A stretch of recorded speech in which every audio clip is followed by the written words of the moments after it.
Hello guys, जिन लोगों ने target किया हुआ है 68th बीपीएससी को फाइनली क्रैक करने का, वे सभी पूरी वीडियो को ध्यान से देखा करें, क्योंकि जो भी वीडियो प्रस्तुत की जा रही है उनमें पीटी के साथ साथ मेंस के लिए भी बेहद उपयोगी सामग्रियां मौजूद हैं। जैसा कि आपको अब पता है कि मेंस भी मल्टीपल चॉइस वाले होंगे, इसलिए पूरी वीडियो को ध्यान से देखें और अपने कॉन्सेप्ट को भी बनाते हुए चलें। तो चलें वीडियो को शुरू करते हैं। शिक्षा का अधोमुखी निष्पंदन सिद्धांत अर्थात इन्फ्लेशन थ्योरी ऑफ एजुकेशन सर्वप्रथम किस गवर्नर जनरल के समय में लागू किया गया था? दोस्तों, इसका आंसर है ऑप्शन सी, लॉर्ड ऑकलैंड। शिक्षा का अधोमुखी निष्पंदन सिद्धांत infiltration theory of education Lord Macaulay द्वारा प्रस्तुत किया गया था। याद रखेंगे इनका नाम, लॉर्ड मैकाले ने इस सिद्धांत को प्रस्तुत किया था, जो अधोमुखी निष्पंदन का सिद्धांत है शिक्षा के संबंध में। दोस्तों, निष्पंदन का क्या तात्पर्य? इसका अर्थ है छानना या निथारना। तो इस सिद्धांत के अनुसार पाश्चात्य विज्ञान और साहित्य, जो वेस्टर्न साइंस एंड लिटरेचर है, वो या उसका ज्ञान जन साधारण तक उच्च वर्ग के शिक्षित लोगों से छन छन कर पहुंचता है। दोस्तों, इस सिद्धांत को अर्थात इन्फिल्ट्रेशन थ्योरी ऑफ एजुकेशन को गवर्नर जनरल लॉर्ड ऑकलैंड ने, याद रखेंगे इनका नाम, गवर्नर जनरल लॉर्ड ऑकलैंड ने तत्कालीन शिक्षा नीति का अभिन्न अंग बना दिया था। तो लॉर्ड ऑकलैंड का जो पीरियड है, वो जो भारत में गवर्नर जनरल थे 1836 से 1842 के बीच, तो कह सकते हैं कि इस सिद्धांत को लागू किया था किसने? तो लॉर्ड ऑकलैंड ने। ऑकलैंड ने लिखा था कि सरकार को समाज के उच्च वर्ग को ही शिक्षा प्रदान करनी चाहिए, जिससे सभ्यता छन छन कर जनता तक पहुंचे। ये उनका दृष्टिकोण था लॉर्ड ऑकलैंड का। और ये सिद्धांत किसने दी? तो वो लॉर्ड मैकाले ने। निम्नलिखित सुधार कार्यों में कौन सा कार्य governor general lord William Bentinck के समय में नहीं किया गया था? प्रश्न पर ध्यान देंगे, नहीं किया गया था। जो विकल्प है उनमें ए, सती प्रथा पर प्रतिबंध, बी, दास प्रथा की समाप्ति, सी, ठगी प्रथा की समाप्ति, डी, धर्मांतरण के कारण होने वाली निर्योग्यताओं का निवारण, और ई, इनमें से कोई नहीं या इनमें एक से अधिक। दोस्तों, इसका जो सही आंसर है वो है ऑप्शन ई, इनमें से एक से अधिक। दोस्तों, इस प्रश्न का उत्तर आप ध्यान से सुने और समझें, क्योंकि इस प्रश्न पर काफी विवाद उठा था। पिछले बीपीएससी में ये प्रश्न आए हुए थे और आयोग ने जो इसका आंसर दिया था, इस पर अभ्यर्थियों ने विरोध दर्ज कराया था। अब ध्यान से सुने, लॉर्ड विलियम बेंटिंग का कार्यकाल क्या था भारत में? तो वे 1828 से 1835 ईस्वी तक भारत में गवर्नर जनरल के पद पर आसीन थे। जैसा कि मालूम है कि वे भारत के पहले गवर्नर जनरल थे। दोस्तों, ब्रिटिश होते हुए भी उन्होंने भारतीयों की सोचनीय दशा की ओर ध्यान दिया था और उन्होंने समाज सुधार के क्षेत्र में जो कार्य किए थे, तो उन कार्यों में जो शामिल है, पहले उन्हें आप सुन लें। उनमें सबसे जो प्रमुख है वो है, पहला, ठगी प्रथा का अंत, दूसरा, सती प्रथा का अंत, तीसरा, नरबली एवं कन्या शिशु हत्या का अंत, नंबर 4, दास प्रथा का अंत। दोस्तों, यही विवाद का विषय है, क्योंकि हम सभी यह जानते हैं कि भारत में दास प्रथा का अंत लॉर्ड एलनबरो जब गवर्नर जनरल थे, तो उनके पीरियड में 1843, जी हाँ 1843 में एक अधिनियम बनाकर की गई थी। लेकिन यहां पर आपको यह ध्यान रखना है कि जब विलियम बेंटिंग भी गवर्नर जनरल थे, तो उन्होंने अपने समय में भी 1832 में एक कानून बनाया था और इसके द्वारा दास प्रथा का अंत किया था, उस पर रोक लगाने का प्रयास किया था। समाज सुधार के क्षेत्र में उनका पांचवा बड़ा कार्य था धर्म परिवर्तन संबंधी नियम में सुधार। दोस्तों, धर्म परिवर्तन करने वाले व्यक्ति को उनके पैतृक संपत्ति से वंचित कर दिया जाता था, किंतु जो व्यक्ति ईसाई धर्म स्वीकार कर लेते थे, ध्यान रखिए यहां पर, जो व्यक्ति ईसाई धर्म स्वीकार कर लेते थे, तो नए कानून के अनुसार उसे उसके पैतृक संपत्ति से वंचित नहीं किया जा सकता था। मामला यह है कि जो हिंदू अथवा मुसलमान धर्म परिवर्तित करते थे, तो उन्हें उनके पैतृक संपत्ति से वंचित कर दी जाती थी। लेकिन अगर कोई व्यक्ति धर्म परिवर्तन करके ईसाई धर्म स्वीकार कर लेते थे, तो उनकी पैतृक संपत्ति से उन्हें वंचित नहीं किया जा सकता था। यह एक कानून बनाया गया था इनके समय में। यहां हम कह सकते हैं कि ईसाई धर्म के प्रसार के लिए उन्होंने यह कानून बनाया था। बंगाल में अंग्रेजी शिक्षा प्राप्त युवाओं की प्रथम पीढ़ी को किसने सुकरात की तरह प्रभावित किया था?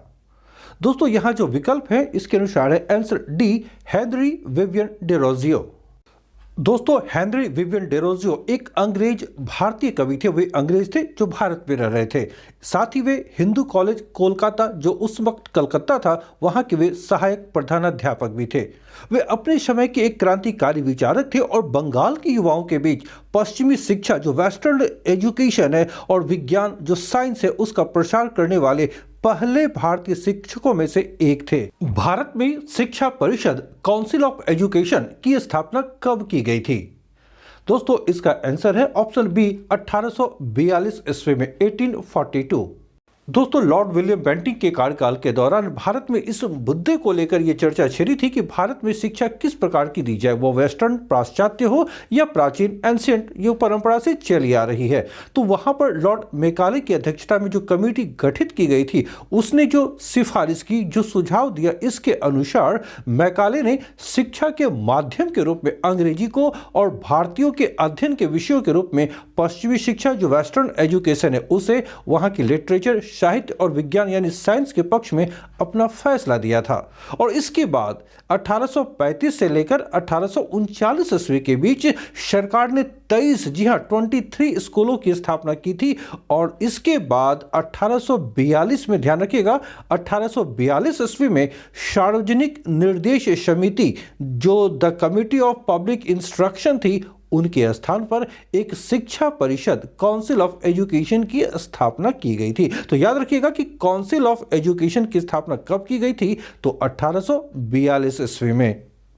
निम्नलिखित में से कौन सा कथन चार्ल्स वुड के डिस्पैच के संबंध में सत्य है? ऑप्शन ए है अंग्रेजी शिक्षा को अनिवार्य बनाया, बी प्राथमिक स्तर की शिक्षा को निःशुल्क बनाया, सी संस्कृत और फारसी विद्यालयों को निषिद्ध किया यानी उसे बंद किया, डी शैक्षणिक संस्थानों के लिए सरकारी अनुदान की सिफारिश की, और ई इनमें से कोई नहीं और इनमें एक से अधिक। दोस्तों चार्ल्स वुड का जो डिस्पैच था उसमें शैक्षणिक संस्थाओं के लिए सरकारी अनुदान की सिफारिश की गई थी, इसलिए यहां पर आंसर होगा ऑप्शन डी। दोस्तों चार्ल्स वुड के डिस्पैच को समझ लें। 1854 ईस्वी में गवर्नर जनरल लॉर्ड डलहौजी के समय में शिक्षा के प्रसार के लिए, उसे फैलाने के लिए चार्ल्स वुड का घोषणा पत्र जारी किया गया था जिसे चार्ल्स वुड का डिस्पैच भी कहा जाता है। याद रखिएगा किस गवर्नर जनरल के काल में? लॉर्ड डलहौजी के काल में। कब? 1854 ईस्वी में। इसे भारतीय शिक्षा का मैग्ना कार्टा भी कहा जाता है। दोस्तों इसे ध्यान में रखिएगा। इसने अपनी सिफारिश में जो चार्ल्स वुड का डिस्पैच है तो इसमें उन्होंने जो सिफारिश की थी इसके अनुसार उच्च शिक्षा का माध्यम अंग्रेजी ही हो परंतु देशी भाषाओं को भी प्रोत्साहित किया जाए, ऐसा इसमें कहा गया था। चार्ल्स वुड के डिस्पैच में जो अन्य बातें थी उनमें स्त्री शिक्षा को प्रोत्साहन और व्यावसायिक और टेक्निकल शिक्षा पर बल दिया जाना था। इसके अलावा 3 प्रेसिडेंसियों में जो कोलकाता, मद्रास और बंबई थे, इन तीनों प्रेसिडेंसियों में लंदन विश्वविद्यालय के तर्ज पर विश्वविद्यालय खोले जाने की सिफारिश की गई थी। और चार्ल्स वुड के डिस्पैच में कहा गया था कि निजी शैक्षणिक संस्थाओं को बिना किसी भेदभाव के सरकारी अनुदान दिया जाए, यानी सरकारी सहायता मिलनी चाहिए, चाहे वो निजी क्षेत्र में ही शिक्षण संस्थान क्यों ना हो। यह चार्ल्स वुड के डिस्पैच में कहा गया था। किसी भारतीय द्वारा संपादित, प्रकाशित और संचालित प्रथम भारतीय समाचार पत्र कौन था? जी हां, संपादित, प्रकाशित और संचालित तीनों ही श्रेणी में पहला भारतीय समाचार पत्र कौन था? दोस्तों इसका आंसर है ऑप्शन डी, संवाद कौमुदी। दोस्तों संवाद कौमुदी एक बांग्ला साप्ताहिक समाचार पत्र था। जी हां, यह साप्ताहिक पत्र था जो बांग्ला भाषा में छपती थी और इसका प्रकाशन राजा राम मोहन राय द्वारा 1821 ईस्वी में कोलकाता से आरंभ किया गया था। उस वक्त वह कलकत्ता था। आरंभ कब हुआ? 1821 ईस्वी यानी 19वीं शताब्दी के दूसरे दशक के अंत समय के पास। यह किसी भी भारतीय भाषा का पहला समाचार पत्र था। साथ ही यह पूर्णतः भारतीय स्वामित्व में छपने वाला भी पहला अखबार था। ध्यान रहे कि जो पूरी तरह यानी संपादित भी किया हुआ, प्रकाशन भी और उसका मालिकाना हक भी सब कुछ किसी भारतीय के पास था, तो वह पहला अखबार संवाद कौमुदी था। निम्नलिखित अखबारों में किसे प्रतिबंधित करने के उद्देश्य से वर्नाकुलर प्रेस अधिनियम लाया गया था? दोस्तों ये अखबार है ऑप्शन बी, अमृत बाजार पत्रिका। दोस्तों गवर्नर जनरल लॉर्ड लीटन के कार्यकाल के दौरान 1878 ईस्वी में 1878 एडी में देसी प्रेस अधिनियम, जिसे वर्नाकुलर प्रेस एक्ट कहा जाता है, वो लाया गया था। इसका उद्देश्य क्या था? इसका उद्देश्य था भारतीय भाषाओं के पत्र पत्रिकाओं पर और कड़ा नियंत्रण लगाना। यह एक्ट मुख्य रूप से बांग्ला अखबार अमृत बाजार पत्रिका को ध्यान में ही रखकर लाया गया था, क्योंकि यह अखबार ब्रिटिश शासन के विरुद्ध असंतोष की भावना को लगातार फैलाने में लगे हुए थे। वे काफी मुखर थे अंग्रेजी नीतियों के खिलाफ। इस पत्रिका यानी अमृत बाजार पत्रिका के संपादक थे शिशिर कुमार घोष। याद रखिएगा, शिशिर कुमार घोष इसके संपादक थे। दोस्तों, वर्नाकुलर प्रेस एक्ट पारित होने के अगले दिन ही कोलकाता से, यानी उस समय की कलकत्ता से जो बांग्ला में अब तक अखबार छपती थी, वो रातों रात उसे बदलकर अंग्रेजी दैनिक बना दिया गया था। यानी याद रखिएगा कि अमृत बाजार पत्रिका एक ऐसा अखबार था जो वर्नाकुलर प्रेस एक्ट के कारण रातों रात अपनी भाषा बदलकर बांग्ला से अंग्रेजी पत्रिका या अंग्रेजी दैनिक पत्र बन गया था। सरकार अब इसे नहीं रोक सकती थी क्योंकि अंग्रेजी भारतीय भाषा नहीं थी। अब इस प्रश्न पर ध्यान दें कि निम्न में असंगत का चुनाव करें, यानी जो संगत यानी मेल नहीं है इसका चुनाव करना है। ऑप्शन ए है Indian association Surendranath Banerjee, B East India association Dadabhai Naoroji, C Pune Sarvajanik Sabha Mahadev Govind Ranade, D Bombay presidency association Firoz Shah Mehta, और ई इनमें से कोई नहीं, इनमें एक से अधिक। दोस्तों, यहां दिए गए विकल्पों में ए, बी, सी और डी ये चारों सत्य हैं, अतः यहां आंसर है ऑप्शन ई, इनमें से कोई नहीं। दोस्तों, यहां पर दिए गए सभी विकल्पों को ध्यान से देखें और उसे याद रखेंगे। इंडियन एसोसिएशन, इसकी स्थापना सुरेंद्रनाथ बनर्जी ने कलकत्ते में 1876 ईस्वी में की थी। ईस्ट इंडिया एसोसिएशन, इसकी स्थापना दादा भाई नौरोजी ने 1866 ईस्वी में लंदन में की थी। पुणे सार्वजनिक सभा की स्थापना 1867 ईस्वी में महादेव गोविंद रानडे, एस.एच. चिपळूणकर, गणेश वासुदेव जोशी आदि ने मिलकर पुणे में की थी। और नंबर 4 बॉम्बे प्रेसिडेंसी एसोसिएशन की स्थापना फिरोज शाह मेहता, के.टी. तेलंग और बदरुद्दीन तैयब जी ने मिलकर 1850 ईस्वी में की थी। तो इन चारों के बारे में याद रखेंगे कि इसके संस्थापक कौन थे, कब स्थापना हुई और कहां हुई। किस उदारवादी राष्ट्रवादी नेता ने कांग्रेस के प्रथम अधिवेशन में हिस्सा नहीं लिया था? यानी 1885 ईस्वी में जब कांग्रेस की स्थापना हुई थी तो उसके पहले अधिवेशन में जो बंबई में आयोजित की गई थी उनमें हिस्सा नहीं लिया था। तो यह है ऑप्शन बी सुरेंद्रनाथ बनर्जी। दोस्तों, यहां ध्यान रखें कि कांग्रेस का जो प्रथम अधिवेशन बंबई में दिसंबर 1885 में हुई थी, गोकुलदास तेजपाल संस्कृत विद्यालय के प्रांगण में, और उस अधिवेशन में सुरेंद्रनाथ बनर्जी ने हिस्सा नहीं लिया था। जी हां, उन्होंने इसमें भाग नहीं लिया था। यहां आप ये याद रखें कि इस कांग्रेस के पहले अधिवेशन की अध्यक्षता किसने की थी, तो वे थे W.C. बनर्जी, उमेश चंद्र बनर्जी। भारतीय राष्ट्रीय कांग्रेस की ब्रिटिश समिति की स्थापना 1889 ईस्वी में किसकी अध्यक्षता में हुई थी? दोस्तों, यहां पर आंसर है ऑप्शन डी विलियम वेडरवर्न। दोस्तों, यहां इन तथ्यों को ध्यान में रखें कि 1889 ईस्वी में 1889 में कांग्रेस का 5वां अधिवेशन, जी हां, 5th समिट था, जो बंबई में सर विलियम वेडरवर्न की अध्यक्षता में ही संपन्न हुई थी। याद रखिएगा कि 1889 का कांग्रेस अधिवेशन, जो अधिवेशन के क्रम में यह 5वां था, वो सर विलियम वेडरवर्न की अध्यक्षता में ही संपन्न हुई थी। और इसी वर्ष यानी 1889 ईस्वी में ही भारतीय राष्ट्रीय कांग्रेस की एक ब्रिटिश समिति बनाई गई थी और इसकी अध्यक्षता भी विलियम वेडरवर्न को ही सौंपी गई थी। तो याद रखिएगा कि ब्रिटिश समिति जो कांग्रेस की बनी थी उसके अध्यक्ष कौन बनाए गए थे, तो वो थे एक अंग्रेज विलियम वेडरवर्न। भारतीय राष्ट्रीय कांग्रेस की अध्यक्षता करने वाला प्रथम अंग्रेज कौन था? दोस्तों, यहां आंसर है ऑप्शन सी जॉर्ज यूल। भारतीय राष्ट्रीय कांग्रेस की अध्यक्षता करने वाला पहला अंग्रेज जॉर्ज यूल था। याद रखेंगे, जॉर्ज यूल पहले अंग्रेज हैं जो भारतीय राष्ट्रीय कांग्रेस की अध्यक्षता संभालते हैं या उसके अध्यक्ष बनते हैं। उन्होंने 1888 ईस्वी में, याद रखिएगा, 1888 ईस्वी में कांग्रेस के चौथे अधिवेशन की अध्यक्षता की थी, जिसका आयोजन इलाहाबाद में किया गया था। याद रहे, इलाहाबाद में इसका आयोजन हुआ था, जो चौथा अधिवेशन था कांग्रेस का, और इसमें पहली बार एक अंग्रेज को अध्यक्ष बनाया गया था। कांग्रेस के किस अधिवेशन में मताधिकार की आयु, जी हां, मत देने की जो आयु है उसे 21 वर्ष 21 ईयर्स निश्चित किया गया था? दोस्तों, इसका आंसर है ऑप्शन बी बंबई अधिवेशन 1889 ईस्वी में।